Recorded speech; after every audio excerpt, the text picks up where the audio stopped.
c'est pas un grand truc. D'accord. Allez, c'est parti. Ok, donc Tam, moi j'ai juste demandé le parcours, on était rendu au 29 septembre, c'est que juste, vous êtes parti donc de Orlando, non, de Paris pour aller à Orlando en Floride, Oui. et ensuite vous avez fait de Floride jusqu'à où? Si on peut juste retracer un peu votre itinéraire comme ça. On est allé jusqu'à LA, Los Angeles pendant un Ok. mois Ok, donc Los Angeles durant un mois. en voiture. On a loué une voiture. Ok. Ah oui. Après, on a pris l'avion pour aller au Mexique, dans la péninsule de Yucatan. Oui, je vais où c'est. Merci. Mexique, Yucatan. Là-bas, on est resté à peu près 2 mois et demi jusqu'à C'est pas une date précise, hein, c'est pas grave, tant que nous ouais, avons. jusqu'à la fin de l'année à peu près. Ok, d'accord. Et après de Mexico City, on a pris l'avion jusqu'à Lima, au Pérou. D'accord. On a passé une semaine là-bas. Après, on a pris l'autobus, le car de Lima jusqu'au sud du Chili. Pas tout à fait jusqu'au sud, mais D'accord. en Ah oui, un Patagonie. beau trajet.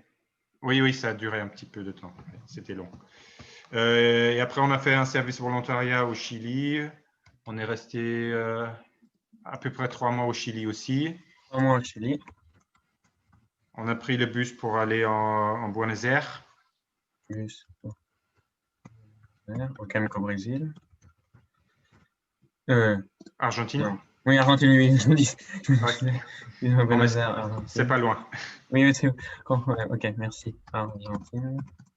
Toute l'Amérique du Sud, presque. On a passé, je crois, environ 4-5 semaines en Argentine et encore après, à la fin, 3-4 semaines au Brésil.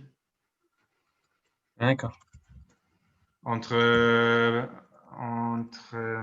Rio de Janeiro et c'est quoi l'autre grande ville? Brasilia? Sao Paulo. Ah, Sao Paulo, d'accord. Ok, donc Rio et Sao Paulo. Et après, on est rentré pour les vacances, pour juillet-août en France. D'accord. Début septembre, on est parti à Bali pendant un mois. À Paris? Bali? Ah oui, d'accord, Bali, oui. Ok, oui. En Indonésie? Oui. D'accord.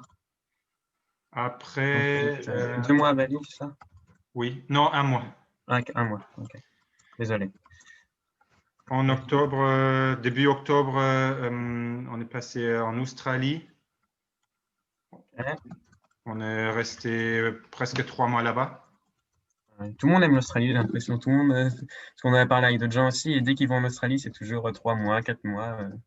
Ouais, c'est qu'on avait des amis là-bas et on a D'accord. acheté une voiture aussi. Et comme c'est grand, et on a Oui, fait pas mal de routes aussi. d'accord. Après, on est passé en Nouvelle-Zélande vers Noël 2019. Et on a passé 2 mois et demi en Nouvelle-Zélande.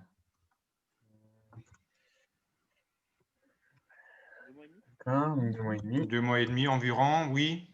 Et après, 2 semaines au Cambodge. Ok. Et après, on est rentré. Et en France. Oui, parce que on avait prévu après du Cambodge, de voir un peu l'Asie du Sud-Est et de rentrer avec train et bus par la Chine et la Russie. Mais comme c'était tout fermé avec le Covid. Oui. Ah oui, d'accord, ok, oui. Oui. Ah oui, ça vous aurait fait un beau truc. Un beau parcours. Ouais, D'accord, ok. Cambodge. Et en France, donc vous rentrez le 20 mars c'est ça. 2025. Ah, Paris. D'accord, donc je vais juste placer la pause ici. Donc déjà, pour commencer, avant de Oula. partir, je pense qu'il y a déjà une grosse organisation qui a été faite. Comment vous avez fait pour vous organiser avant le départ? Tom, vous l'entendez? Oui. Moi, je t'entends extrêmement faible. Alors moi, oui, c'est très faible aussi, mais j'ai compris la question. Donc, D'accord, bah c'est très bien. Alors, c'est vous qui est plus important, donc je ne vais pas interrompre. ouais, ça va. Alors, c'est plus ma femme qui a organisé. Moi, j'ai encore travaillé. Bon, on a dû sous-louer notre maison pendant notre absence. Et après, on a vraiment fait plutôt au fur et à mesure qu'on avance dans le voyage. Par exemple, normalement, on avait prévu de rester 3 mois aussi aux États-Unis. Mais quand elle a réservé, quand elle a acheté le billet en ligne, les billets, elle a mis le 18 octobre pour partir, non, le 28 octobre au lieu du 28 septembre. Du coup, ça nous a raccourci notre temps Ah, d'accord. Ah oui, la petite erreur. pour faire la traversée. Mais du coup, on a dû speeder vraiment. On a traversé en 2-3 semaines ce qu'on aurait voulu traverser en 2 mois. Et donc, on avait à peu près planifié les États-Unis, la première étape, et après, on a planifié en cours de route un peu. Au fur et à mesure. D'accord. Ouais. Sauf, en fait, notre façon de voyager, c'était de rester à des endroits précis pendant plus longtemps. Parce que, en fait, un de nos objectifs principaux, c'était que les enfants apprennent l'espagnol pendant la première année et aussi l'anglais après. Donc, on voulait rester à des endroits précis où il y a des enfants pour que les enfants puissent se faire des amis et comme ça rentrer en communication et parler apprendre la langue naturellement. Et aussi au niveau budget, on n'avait pas fait trop d'économies comme peut-être d'autres familles. On avait 20 000 euros avant de partir et on recevait les aides pour les enfants. Ça faisait 500 euros par mois, mais voilà, c'est loin d'être suffisant. Donc, on a profité d'un site qui s'appelle workaway.info. Ah, oui, on l'a étudié, je crois, en anglais l'année dernière. Oui, c'est un peu comme Woofing. Oui. Woofing, c'est l'agriculture biologique et le Workaway, c'est plus large, c'est plus diversifié au niveau des travaux. En fait, on travaille pour être logé et nourri, sans rémunération pécuniaire. D'accord. Okay. Donc, on a fait ça pas mal. Pendant la première année, on a fait ça 5 fois, à 5 endroits différents avec des familles différentes. Et ça, on s'est renseigné. C'est ma femme qui a fait ce travail-là beaucoup. Elle a regardé les profils des familles où on pouvait rester et on les a contactés par la suite. Et ça s'est fait comme ça. Et ça s'est très bien passé. Ouais, très bien. C'est pas rose non plus. Hein. Il y avait des endroits où ça s'est très très bien passé. Il y avait des endroits où il y avait des tensions. Il y a des endroits où ça s'est pas très bien passé. D'accord. Okay. Oui, donc les aléas du. Ouais. D'accord.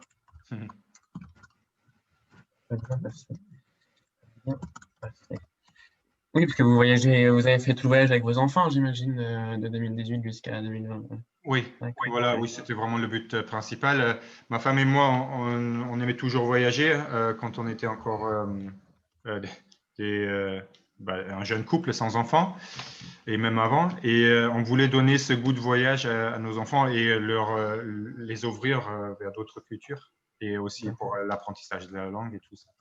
Et leur montrer aussi ce qu'on a comme privilège de vivre dans un pays comme la France et de vivre dans un confort de vie comme c'est l'équipe.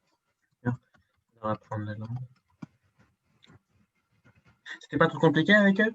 Genre, vous n'avez pas eu trop de complications? C'était plutôt tranquille comme voyage? Avec les enfants? Avec les enfants? Oui, où il y a eu des moments où vous vous êtes dit mince et tout. Oui, quand même.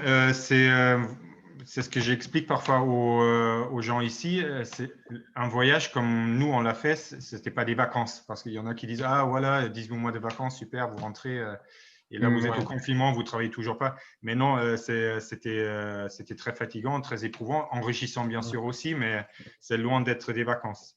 Et par moments, on s'est pris... comme c'était pour les enfants quand même l'objectif principal, on a essayé de s'adapter à leurs besoins, à leur rythme. Et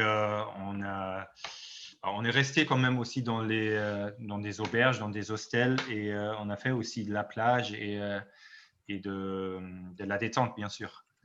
Mais voilà, quand on ne faisait pas ce volontariat, c'est là que c'était le plus dur pour les enfants, je crois aussi. Mais ouais, il y avait des pour et des contre pour les deux, entre les services volontaires où on restait longtemps à un seul endroit et entre les différents endroits, on a fait du coup du tourisme. Hein. On a vu les parcs nationaux, les chutes d'Iguassou, voilà ce qu'il y a à voir un peu. Et on a fait aussi de la plage et de la détente. Alors, ce qui était compliqué pour les enfants à des endroits où on a fait du volontariat, c'était de s'adapter aux règles de cet endroit-là, aux règles des familles qui étaient là présentes, ou qui, voilà, c'était leur foyer. Donc, on s'adaptait à leurs règles. En même temps, il fallait qu'ils suivent nos règles à nous. Donc, ils avaient ces deux règles à suivre. Et à chaque fois, c'était nouveau pour eux. Ils n'avaient pas leur espace, donc ils n'avaient pas de chambre. Ils étaient toujours plus ou moins invités par les autres enfants. Les autres enfants n'étaient pas toujours d'accord qu'on envahisse leur espace à eux, qu'on prenne leurs jouets. En même temps, les parents étaient d'accord pour nous accueillir, donc les parents les forçaient un petit peu de le faire, ou parfois pas non plus. Mais en tout cas, nos enfants à nous étaient toujours en demande, est-ce qu'on a le droit de faire ça? Parfois, ils l'ont fait, ils n'avaient pas le droit, ça créait des tensions. Et donc ça, c'était compliqué pour eux, très compliqué. Et aussi, rien que le fait déjà d'apprendre la langue, de ne pas comprendre au départ, pour s'exprimer, pour comprendre, et aussi tout simplement de faire connaissance de ces nouveaux enfants, de ces nouveaux adultes. Et à chaque fois, on restait quelques semaines, on partait et il fallait recommencer à refaire connaissance avec quelqu'un. Oui, justement. Il devait se faire des amis et ça n'a pas été trop dur de les quitter à chaque fois. Ouais, il y avait il y avait cette tristesse de départ parfois, hein, quand ça s'est bien passé, il y avait ça. Et il y avait aussi de nouveau, quand on est arrivé ailleurs, cet effort de se réinvestir, tout en sachant que ce serait que éphémère. Dans 2-3 mois, on sera parti de nouveau. Donc, est-ce que ça, à un moment donné, cette routine, est-ce que ça vaut vraiment le coup de faire cet effort avec quelqu'un qui n'est peut-être pas tout de suite sympathique? D'accord. Ça peut aussi faire l'effet inverse, de ne pas vouloir trop sociabiliser pour pas se faire du mal après. Je crois qu'il y a de ça aussi à un moment donné, oui. D'accord, ok. Oui, mais vous aussi sûrement, vous avez dû nouer des contacts avec des gens que vous savez très bien que vous les reverrez peut-être plus. Avec ceux avec qui on a vraiment sympathisé, forcément, on les a invités de venir nous voir en France et on reste en contact sur Facebook ou par mail ou par WhatsApp. Ça, oui, ça c'est sûr. D'accord, oui. Et là où ça s'est moins bien passé, voilà, on s'est quitté comme Vous ça. vous leur parlez plus. On s'est souhaité bonne continuation et c'est tout. On a toujours l'adresse mail si jamais on voudrait s'expliquer. C'est pas arrivé si souvent que ça non plus, que ça s'est vraiment mal passé, mais une fois en fait. Donc, l'objectif premier, c'était vraiment pour les enfants, quoi, pour leur faire découvrir de nouvelles langues, leur faire apprendre. Oui, je crois. Nous, on en a profité, ma femme et moi, vraiment, parce qu'on aime ça. Mais oui, on s'est vraiment adapté pour eux, pour qu'ils aient plaisir, pour qu'ils découvrent ce plaisir de voir le monde et de rencontrer des personnes, d'apprendre des langues. Ça a marché? Ils ont aimé? Au final, ils ont apprécié? Oui, je crois qu'ils ont beaucoup apprécié. Mais là, cette pause, par exemple, qu'on a faite en été 2019, elle n'était pas prévue forcément. Normalement, on avait prévu de passer de l'Amérique du Sud en traversant l'océan Pacifique et y aller directement en Nouvelle-Zélande, ce qui aurait été le plus court. Finalement, on a fait dans l'autre sens en passant par la France et en s'arrêtant en France pendant 2 mois. Parce qu'on s'est dit, on a réalisé, on le savait un peu avant, mais 1 an pour un enfant, c'est beaucoup plus long déjà pour nous. Et même pour nous, 1 an, ça peut être assez long. Et on a vu qu'ils étaient fatigués, ils avaient vraiment grand envie de rentrer et de voir leur famille, papy et mamie, les cousins, les copains, et aussi d'être dans un environnement pas seulement connu, mais aussi où ce sont les mêmes mœurs, les mêmes les mêmes normes, les mêmes règles de conduite. Oui. Et Oui, c'était, un peu retrouver le monde qu'ils connaissaient, quoi. voilà. Et je crois que c'était vraiment la bonne décision, pour eux et même pour nous aussi. Les 2 mois, ça nous a permis de nous reposer et de souffler, de reprendre Souffler un peu, nos. oui. D'accord. Et puis, ils avaient besoin un peu oui, de se ressentir à nouveau chez eux. Ça, oui, donc c'est pour ça qu'on a fait cette pause. Et aussi, quand on est rentré prématurément à cause du Covid, il nous restait normalement 6 mois. Mais eux, ils étaient, quand on leur a annoncé, finalement, on a pris la décision de rentrer parce qu'on ne sait pas comment ça va continuer, ils étaient très contents de rentrer et de voir papy et mamie. Parce que je crois que tout simplement, ils avaient fait le plein, ils étaient fatigués. Et ça a suffi, tout simplement. Oui. Juste, vous comptez, une fois que le Covid sera terminé, vous comptez reprendre là où vous étiez? Non. Non, Non, vous non. avez mis. Non, c'était limité dans le temps. On s'était pris ces 2 mois et je compte vraiment retourner en Russie. Moi, c'est ma première langue étrangère. J'aime beaucoup la Russie et ce trajet avec le Transsibérien, ça fait longtemps que je voulais le faire. Donc ça, je vais le faire, mais nous, on va le faire d'ici. Moi, je ne vais plus prendre l'avion non plus. Du coup, on va le faire d'ici. On va partir de Berlin, Moscou et après vers l'Est. Jusqu'à Vladivostok? Soit Vladivostok, soit Pékin, parce que mon grand-fils, là, du coup, on avait tous les deux appris le chinois en se préparant pour aller en Chine. Là, il a appris le chinois en EV2 au collège. Donc, peut-être qu'on va plutôt passer dans le sud vers la Chine. D'accord, ok. Ah oui, oui, donc vos enfants maintenant, ils parlent environ, ils parlent plusieurs langues maintenant.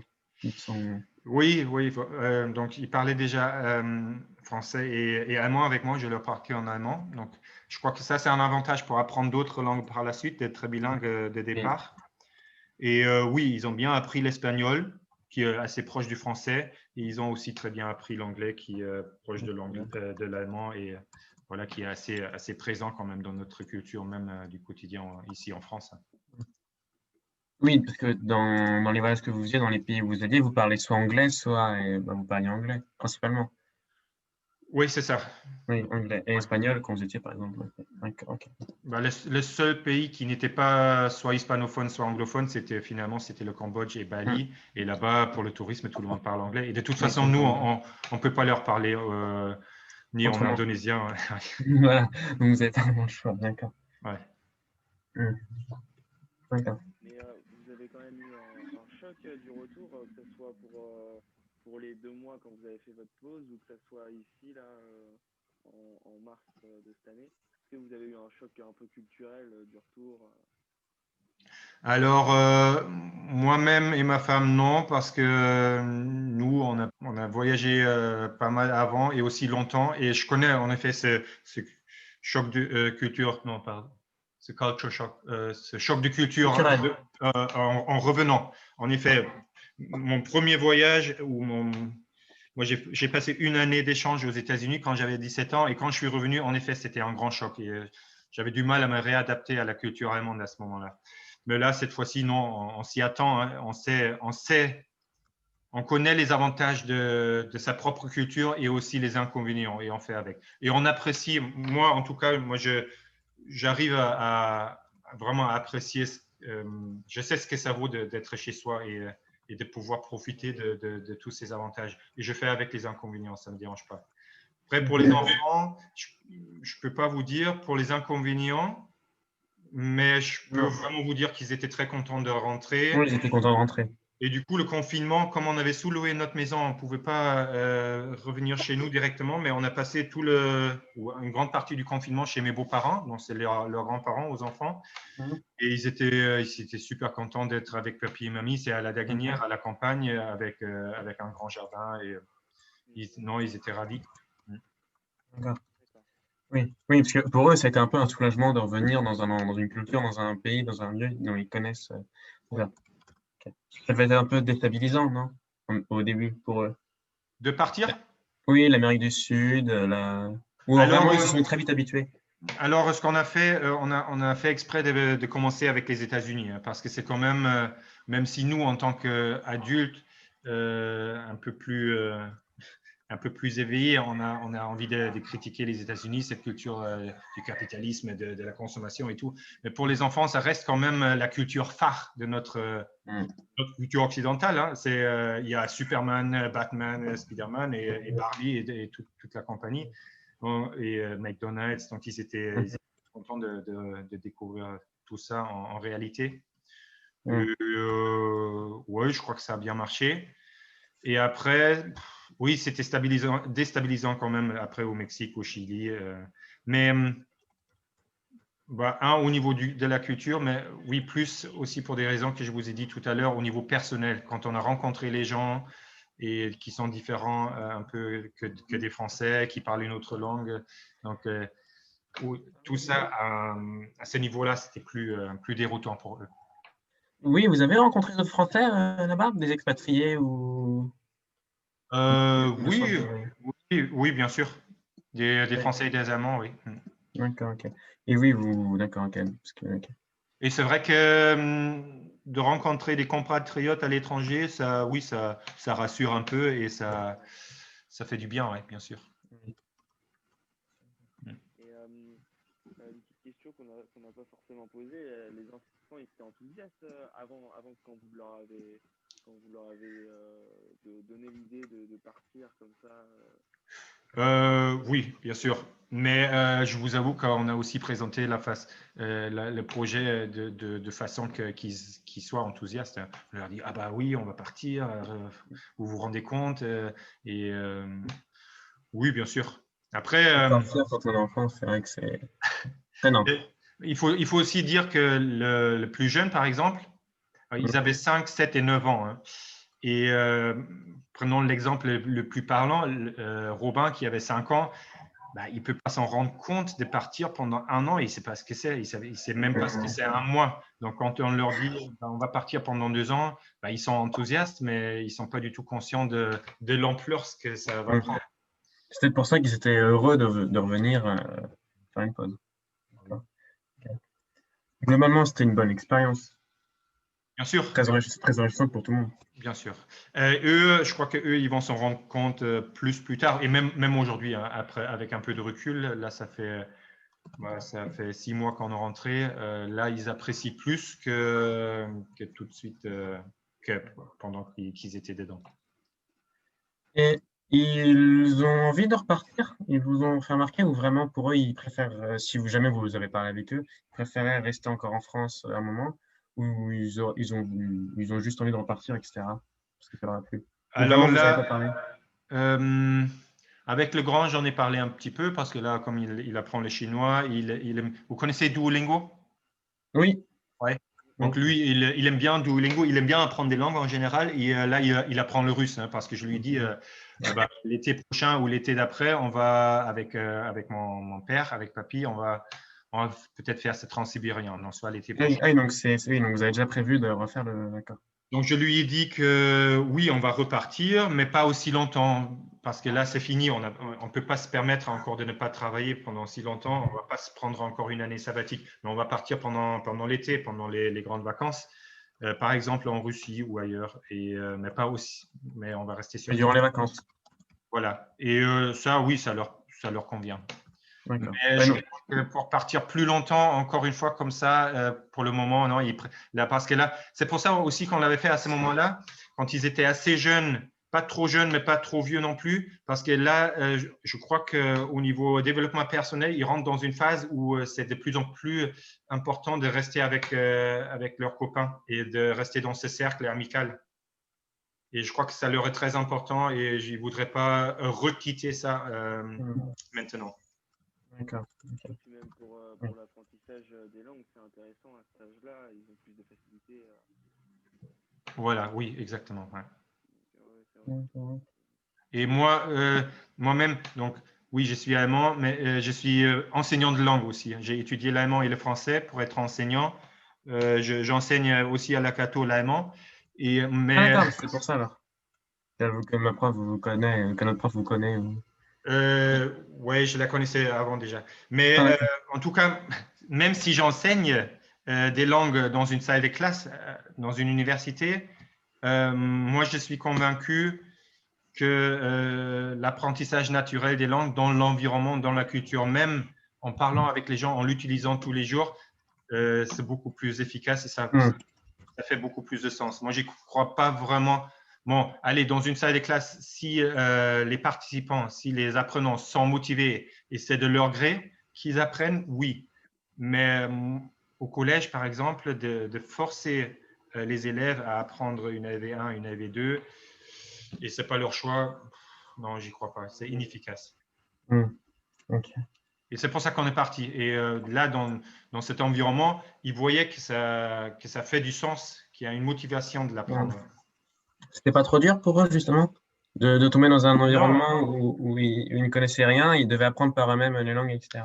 Alors, je crois que si on avait fait ces mêmes principes en France, hein, on serait parti par exemple dans le sud, dans le Pays Basque, on se serait pris un endroit où on fait 2 mois de volontariat et on aurait vécu avec une famille française. Je crois que ça aurait été presque aussi déstabilisant pour eux de s'adapter et de faire connaissance des nouveaux, de s'adapter aux règles de vie de cet endroit. Donc, à mon avis, c'était ça le plus dur. D'apprendre la langue, pour eux, à cet âge-là, en plus, l'espagnol, en revanche, au Mexique, par exemple, moi, ce que j'ai pu voir, moi, c'était pas si difficile que ça. Parce qu'en fait, Rose, ma fille, qui avait à ce moment-là, elle avait 7 ans. Elle s'est fait une amie là-bas. Ils n'avaient pas de langue en commun, mais il y avait une communication non verbale. Et dans le jeu, elles ont vraiment accroché et elles sont devenues très, très grandes amies dans 2 mois sans vraiment parler la même langue. Elles se sont retrouvées un an plus tard à Bali. Et là, entre-temps, ma fille, elle avait appris l'espagnol. Et du coup, elle pouvait communiquer avec elle. Et c'était marrant de le voir. Mais ce n'est pas pour autant qu'à ce moment-là, la relation s'est encore améliorée. Tout ça pour dire, j'ai l'impression que les enfants, ils ont beaucoup moins besoin d'une langue pour créer un lien entre eux. Et du coup, oui, c'est un apprentissage qui se fait naturellement et sans trop de peine, je crois. Et plus ils sont jeunes, moins il y a de peine. D'accord.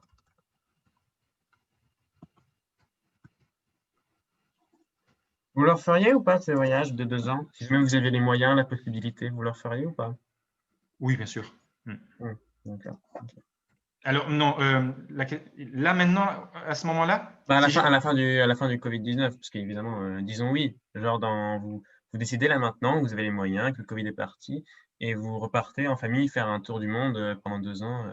Si j'avais les moyens financiers. Oui, si vous pouviez évidemment le faire sans problème. Alors que je l'ai déjà fait. Et Oui. Non, je ne le referai pas. Ah, d'accord. Et je vais vous dire pourquoi. Oui. Oui, Tom? Si jamais vous ne l'y avez pas fait, vous ne l'avez pas déjà fait, vous le referez. Oui, bien sûr. Mais pour moi, je crois que les enfants, pour le moment, ça va. Ils ont fait une belle expérience. Et là, c'est important pour eux aussi d'avoir des repères, hein, de prendre racine et de se créer une base solide. Et donc, même si j'aime bien voyager, pour moi, ça a toujours été important de revenir chez moi et d'avoir des amis à la vie. Là, aujourd'hui, ça fait 10 ans que je vis en France. Mais mes amis proches, ils sont toujours en Allemagne et c'est mes amis de l'école, de l'enfance. Et je trouve ça très important de partir, mais aussi de revenir et d'avoir cette base. Et ça, pour moi, c'est important pour les enfants. Et pour moi-même, ayant fait ce voyage, moi aussi, j'ai envie de construire quelque chose dans la durée maintenant, quelque chose de plus stable, de plus durable. Parce que le voyage, c'est très inspirant. Mais tout ce qu'on est en train de vivre, c'est éphémère. Et à un moment donné, en moi, il y a cette envie qui se crée de mettre en place tout ce qui m'a inspiré, de mettre en place aussi des projets. Et peut-être d'accueillir quelqu'un qui voyage d'un autre pays, peut venir nous voir, mais voilà, ça m'a suffi aussi. D'accord. Sans être indiscret, votre métier, s'il vous plaît? Si vous pouviez nous donner votre métier? Je suis enseignant Ah oui, oui, excusez-moi, oui, vous l'avez dit en plus, oui, Antonin, oui. Mais j'avais passé le concours pour être enseignant à l'éducation nationale. J'ai arrêté. Et comme je vous dis, je ne voudrais pas être enseignant dans une école obligatoire. Avec nos enfants, avant qu'on parte en voyage, ils ont fait une année aussi l'école à la maison, ce qui va être interdit là, probablement bientôt en France aussi. Je trouve ça très regrettable. Et donc, je suis enseignant, mais en tant qu'auto-entrepreneur, en tant que lecteur libre dans les universités, dans les facs, où j'essaie pertinemment que les étudiants, le public que j'ai en face, c'est leur choix de le faire. Et s'ils n'ont pas envie, ils ne sont pas obligés de rester dans mon cours. Ça, pour moi, c'est très important. Ok. Une question, Tom? Ah oui, mais vos enfants, ils n'ont jamais, eux, vécu en Allemagne? Non, ça aussi, c'était une idée à un moment donné.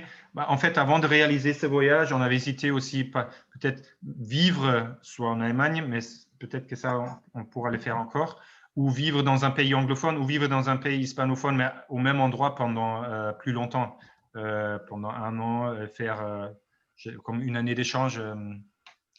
Mais finalement, on a fait ça comme ça pour voir plus de choses aussi. D'accord. Et vous pensez que ça vous a apporté quoi ce voyage? Vous l'avez fait pour vos enfants, mais est-ce que ça vous a pas aussi été bénéfique pour vous? Je pense que oui. Enfin, moi, personnellement, je pense que oui. Oui, je crois aussi, oui, bien sûr. Selon vous, ça vous aura apporté quoi? Alors, c'était pas C'est notre une question pas facile, hein? Une question. C'était pas notre premier voyage non plus pour nous, les parents, mais je crois que c'est toujours un peu pareil pour les voyages. C'est l'ouverture à d'autres cultures, à d'autres façons de faire. Du coup, ça amène un peu plus de compréhension, plus de tolérance, sans doute un peu plus de recul concernant sa propre culture et aussi sa propre façon de penser. J'espère en tout cas, et je crois. D'accord. Ok. Et oui, à part ça aussi des inspirations. Hein. On rencontre plein de gens très, très, très intéressants, très, très, très matures, sages, qui ont de bonnes idées et ça peut donner des bonnes idées aussi.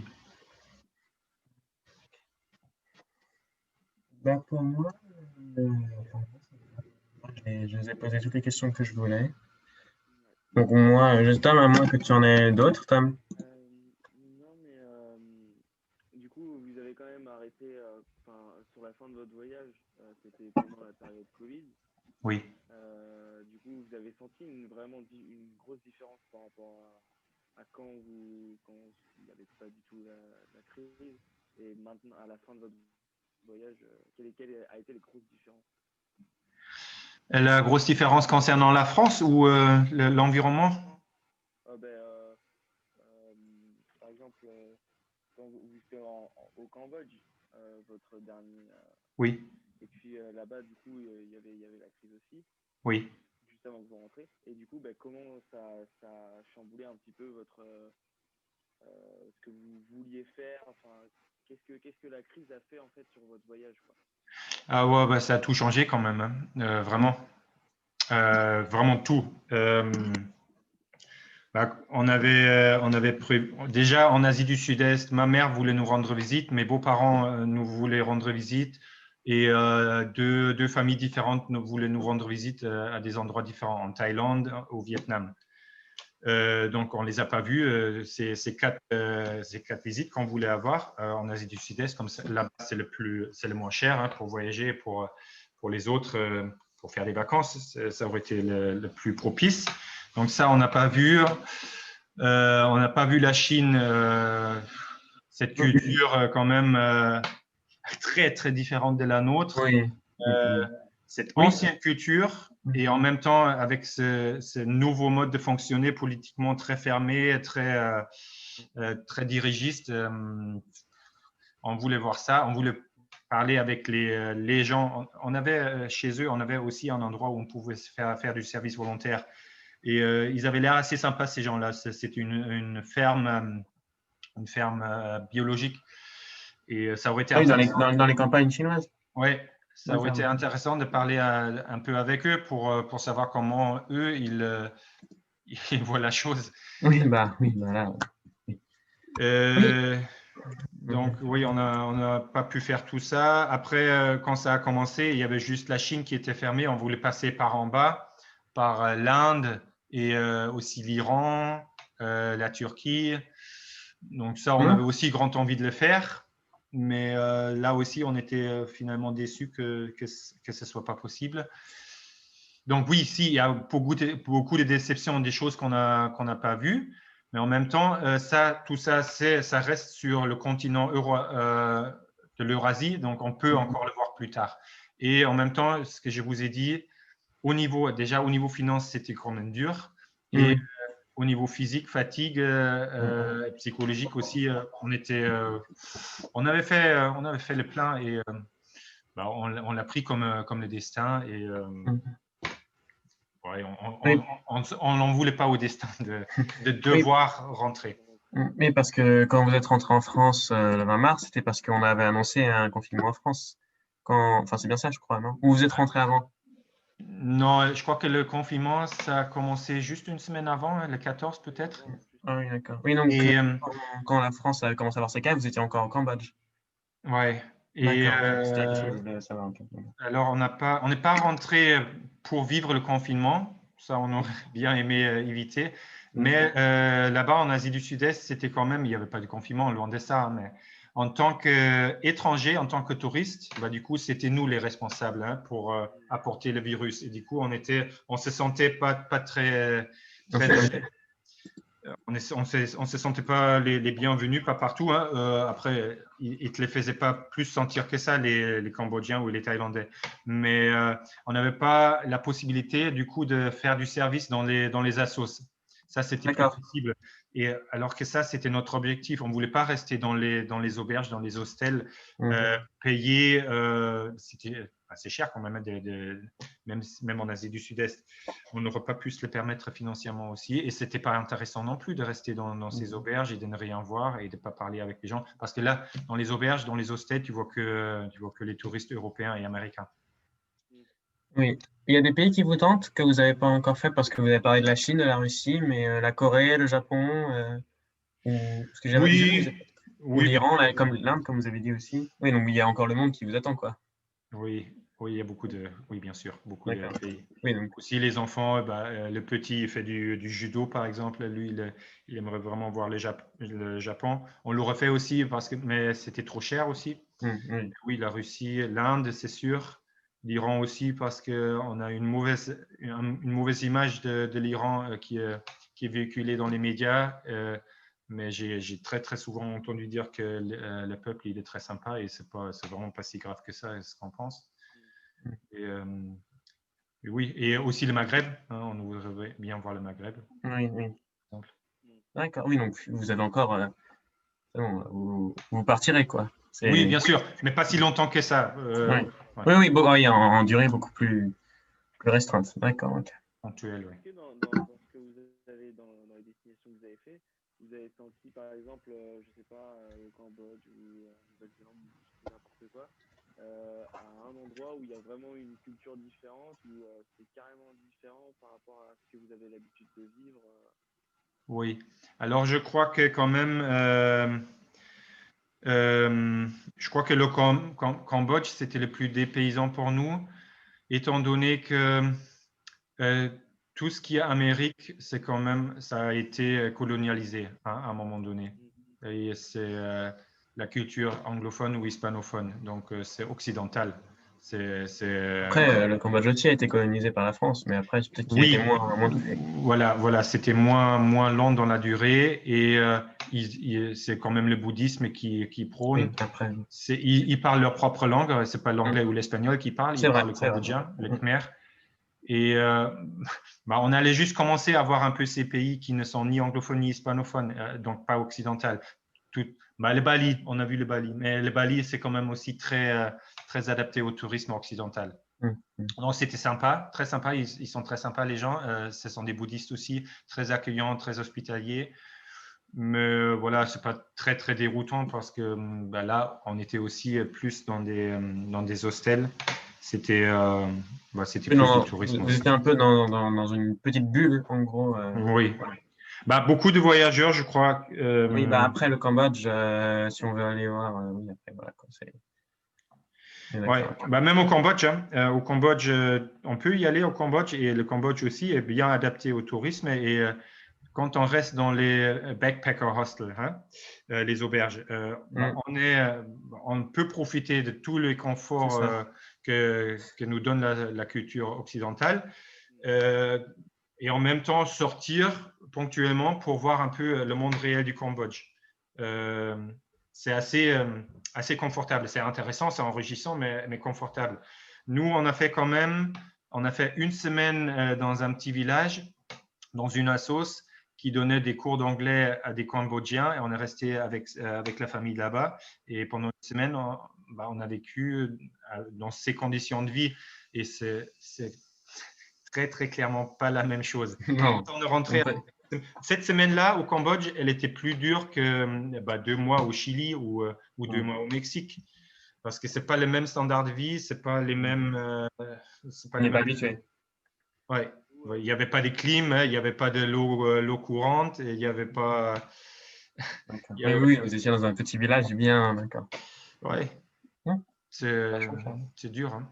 Ou dur. Bah, pour nous surtout, c'était parce qu'on n'est pas habitué. Après, pour eux, peut-être qu'ils sont habitués. C'est ça. Oui, Tom, je crois que tu as une question, non? Ouais, par rapport à justement ces différences quand vous allez dans un pays où c'est plus habitué à notre cadre occidental ou alors aller dans des petits villages, des questions comme ça. Une bonne question. Qu'est-ce que vous préférez? Qu'est-ce que je préfère? Ouais. Alors, c'est beaucoup plus facile, bien sûr, d'être là où il y a l'Occident, mais c'est pas le but du voyage pour moi. Donc, c'est pour ça qu'on a fait ça aussi, d'aller dans les petits villages. Mais du coup, on peut pas faire ça tout le temps non plus, surtout avec des enfants. Déjà, pour nous, c'est très fatigant et il faut pas les sous-estimer parce que quand j'ai fait ça, par exemple, on a fait ça avec ma femme en 2009, juste avant qu'on ait notre premier enfant. On a fait ça en Géorgie, dans le Caucase. Et ça nous a pesé tellement qu'on s'est séparés à la fin du voyage. Et on n'était même pas encore à la fin. Mais parce que c'est dur et c'est difficile. Et ça, En Géorgie? Oui, même en Géorgie. En Géorgie, on y était en hiver aussi et les gens sont pauvres. En quelle année? 2008-2009. Ah oui, donc en plein pendant la. Enfin, oui, pendant la guerre. Enfin, il y avait une guerre, je ne sais plus, en 2008. Vous êtes bien renseigné, tout à fait. Ouais. Ah non, mais oui, mais l'histoire m'intéresse un peu, donc je me. Ok, cool. D'accord, oui, d'accord. Vous étiez en plein de. Vous n'avez pas été touché par le conflit ou quoi que ce soit. Je sais très peu sur ça. Je sais juste qu'il y a eu une guerre. On était en Ukraine juste avant, quand il y avait les bombardements. Ils avaient bombardé les Russes à un moment donné. Oui, je sais qu'ils avaient la capitale et tout, les régions et tout. Et on avait hésité d'y aller, mais ça s'est calmé juste oui, avant. Vous êtes arrivé juste après. Ouais. Ah oui, d'accord. Donc Je crois que les bombardements, c'était en octobre. Et nous, on est arrivé début décembre. Parce que c'était très court, hein, évidemment. La Géorgie ne pouvait pas vraiment faire le poids face à la Russie, on va dire ça comme ça. D'accord, ok, donc vous êtes arrivé juste après. Ouais. Okay, d'accord. Mais juste pour dire, voilà, moi je suis aventurier et j'ai envie d'y aller, mais après, je me surestime ou on se surestime facilement et après, il y a un risque de se faire écraser par les conditions de vie qu'on n'a pas l'habitude de vivre. Et du coup, on ne réagit pas de la même façon comme si on était reposé et frais et détendu. D'accord. D'accord, très bien. Moi, c'est tout. Je vous l'ai déjà dit, j'ai une question, Tom, mais si tu en as encore. Non, j'ai fait le tour. Juste, donc, du coup, comment dire, j'ai pas le mot. Moi, j'entends même pas, donc je sais même pas de quoi tu parles. Non, j'arrive pas à voir Attends, le projet, voilà. Vos projets, là. Oui. Après, à court ou long terme, vous nous en avez déjà un peu parlé, mais Là maintenant, oui, aujourd'hui? voilà. Oui. Alors, je vous ai dit que je ne suis pas pour l'école obligatoire. En même temps, je suis pédagogue, je suis enseignant et je voudrais permettre à mes enfants d'apprendre dans un environnement bienveillant, de leur propre volonté et aussi où ils peuvent socialiser. Donc, c'est pour ça l'école à la maison, ce n'est pas la meilleure option pour moi, quoi. Oui, ils ne sont pas toujours tout le temps à la maison, ils peuvent sortir, mais comme tous les autres enfants sont à l'école, bah, c'est vrai que ce qu'on dit toujours contre l'école à la maison, mais comment ils vont socialiser? Oui, Oui, ouais, c'est un ils débat. peuvent aller dans des assos sportives ou musique ou des trucs comme ça, mais moi je trouverais l'idéal d'avoir un centre d'apprentissage libre où les familles qui font l'école à la maison, instruction en famille, où ils peuvent y aller et les enfants puissent y être et socialiser et apprendre en même temps et voilà, un endroit un peu libre. C'est un peu ce qu'on a vu au Mexique. Donc après les États-Unis, notre deuxième étape, notre étape là où on était un peu plus longtemps et on a fait notre service volontaire. Et c'était un endroit un peu comme ça, un centre World Schooling Community, ils ont appelé ça, hein, une communauté pour les familles qui voyagent. Et là, ils ont accueilli des familles qui voyagent parce que ils se sont rendus compte que les enfants, ils ont besoin, même, il y a des familles qui voyagent beaucoup plus que nous, hein, qui voyagent tout le temps, mais les enfants, ils ont besoin à un moment donné de socialiser, de voir d'autres enfants. Et si tu es tout le temps en voyage, c'est rare de rencontrer d'autres familles. Plus souvent, on rencontre d'autres jeunes voyageurs qui n'ont pas d'enfants. Donc là, ils ont proposé ça. En plus, avec des ateliers d'apprentissage, hein, comment on tisse les hamacs, les mayas, c'était Yucatan, c'est les mayas. Oui, Comment on fait le chocolat à partir des fèves de cacao, comment on fait des chipas là, à base de farine de maïs. Donc voilà, ils ont proposé des ateliers d'apprentissage et en même temps, avec Internet, on peut aussi faire des apprentissages un peu plus académiques, un peu plus scolaires. Donc ça, c'était vraiment, déjà avant de partir, j'avais en tête peut-être d'ouvrir une école alternative ici en Angers, à voir s'il y a assez de gens Ah intéressés. oui, d'accord, oui, donc ça, d'accord, ok. Et du coup, entre l'école alternative et un centre d'apprentissage libre comme ça pour des familles locales, mais aussi des familles éventuellement qui voyagent, qui veulent visiter la France, je suis en train de voir un peu si ça peut se D'accord. faire. Donc vous êtes inspiré de votre voyage pour créer un projet, par exemple. En gros, là, c'est ce que vous me dites. Oui, moi j'avais déjà la disposition avant, mais là j'ai vu des idées concrètes qui se sont réalisées. Oui, d'accord. Vous avez vu concrètement ce que ça donnait. Oui. Et voilà, bien sûr que ça encourage de voir des gens qui s'y lancent et ça fonctionne. Et même si ça ne fonctionne pas tout de suite parfaitement, mais il y a une demande aussi et c'est possible. D'accord. Et ce genre du coup de votre aventure là, vous le conseillez à quelqu'un? Bien sûr. Il faut le vouloir. Il ne faut pas se forcer de le faire juste parce qu'on pense que c'est enrichissant. Mais voilà, si on a cette envie, bien sûr qu'il faut. Non, il faut pas. C'est pas obligé, mais moi je conseille vivement de donner suite à cette envie et d'être confiant que ça se passe bien. Très bien. Mm. C'est bon, Tam? C'est tout, ouais. Ah, ok. On va pas vous retenir plus longtemps. Merci beaucoup. Merci infiniment d'avoir pu accepter de prendre le temps de répondre à nos questions. Ouais, C'était très enrichissant. C'était votre périple est assez incroyable. Donc voilà, c'était cool de pouvoir tomber sur vous et que vous acceptiez de nous donner comme ça si librement toutes ces informations. Merci. ouais, avec beaucoup de plaisir. Si vous avez d'autres questions qui vous viennent en tête après, une fois que ça a décanté, n'hésitez pas. D'accord. Pour l'enregistrement, je sais plus ce que vous avez dit que vous.